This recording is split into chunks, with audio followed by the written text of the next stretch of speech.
पहले डिटेक्ट करेंगे, पहचानेंगे, डिलीट करेंगे, मतदाता सूची से निकालेंगे और फिर डिपोर्ट भी करेंगे। भारत के कुछ राज्यों में जैसे उत्तर प्रदेश में एसआईआर का काम बहुत तेजी से चल रहा है। लोग एसआईआर का फार्म भरने के लिए लाइनों में खड़े हैं और कुछ लोगों के फार्म अभी तक नहीं आए, मगर लोगों को ये पता नहीं कि ये एसआईआर क्या है। देखा जाए तो सरकार ने चोरी चुपके से एनआरसी जो लोगों ने सुनी थी उसका काफ़ी विरोध हुआ था, वो सरकार ने चोरी चुपके एनआरसी लागू कर दी है एसआईआर के रूप में।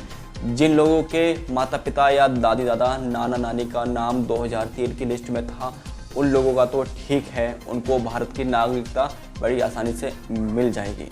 मगर उन लोगों का क्या, जिन लोगों का नाम 2003 की लिस्ट में नहीं था, उनके माता पिता का नाम भी नहीं था, उनके दादा दादी का नाम भी नहीं था, उन लोगों का क्या होगा।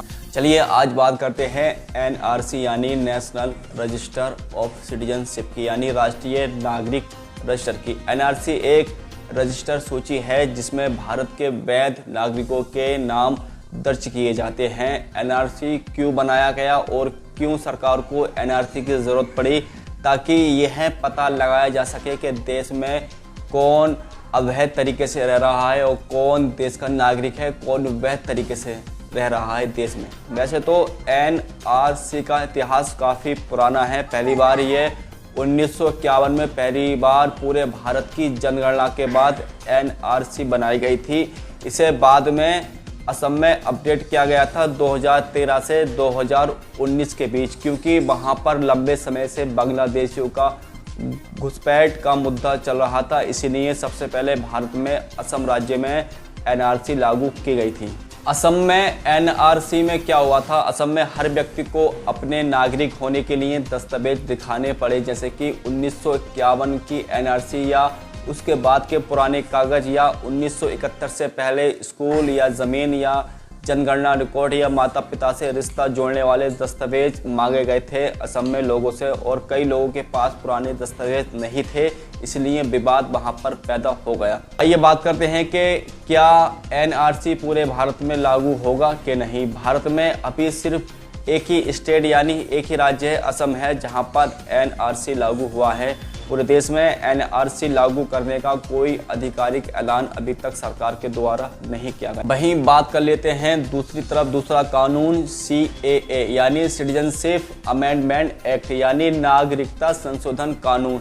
सीएए एक कानून है मगर रजिस्टर नहीं है। सीएए किन लोगों को नागरिकता देता है, जैसे पाकिस्तान, अफगानिस्तान, बांग्लादेश, भूटान से जो भी लोग, उसमें 6 धर्म सरकार ने ऐड करे हैं, जिसमें हिंदू, सिख, ईसाई, बौद्ध, पारसी यानी 6 धर्म के लोग इन पड़ोसी देशों से शरणार्थी बनकर भारत में आए हैं, तो सरकार उन लोगों को बिना कागज दिखाए अपने यहाँ की यानी भारत की नागरिकता दे देगी। मगर उसमें मुसलमानों का नाम ऐड नहीं किया गया है, यानी मुसलमानों को नागरिकता सीएए के तहत नहीं दी जाएगी। अगर बात करें तो एनआरसी पूरे देश में लागू होता है, तो जिन लोगों का नाम एनआरसी में नहीं है यानी एनआरसी की लिस्ट में नहीं है, तो उन लोगों को यानी जो भी भारत के पड़ोसी देश हैं यानी पाकिस्तान, अफगानिस्तान, बांग्लादेश, जहां से भी ये लोग यानी 6 धर्म के लोग आए हैं, हिंदू, सिख, ईसाई, बौद्ध, पारसी, जो 6 धर्म के लोग हैं वो आए हैं, तो उनको सीएए के तहत भारत की नागरिकता मिल जाएगी।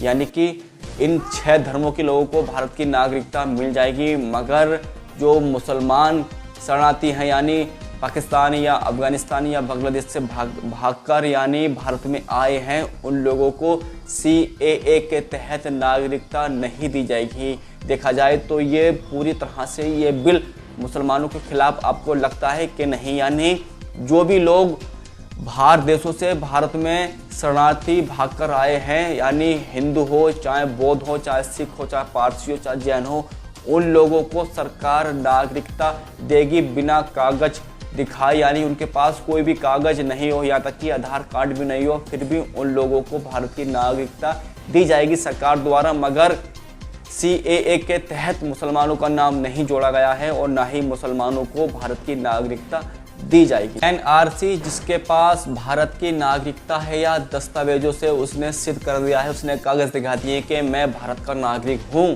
तो वो भारत का नागरिक ही रहेगा। और बात करें तो CAA की, ये 3 देश हैं जिसके 6 धर्मों के लोगों को नागरिकता देने का कानून CAA बनाया गया है। यानी जो लोग बांग्लादेश, अफगानिस्तान, पाकिस्तान से 6 धर्म के लोग यानी हिंदू, सिख, पारसी, बौद्ध, जैन और धर्म के लोग हैं, वो भारत में आए हैं, तो उनको बिना कागज दिखाए भारत की नागरिकता बड़े आराम से दे दी जाएगी। मगर मुसलमानों का CAA में नाम नहीं मेंशन किया गया है, और यानी मुसलमानों को CAA के तहत नागरिकता नहीं दी जाएगी।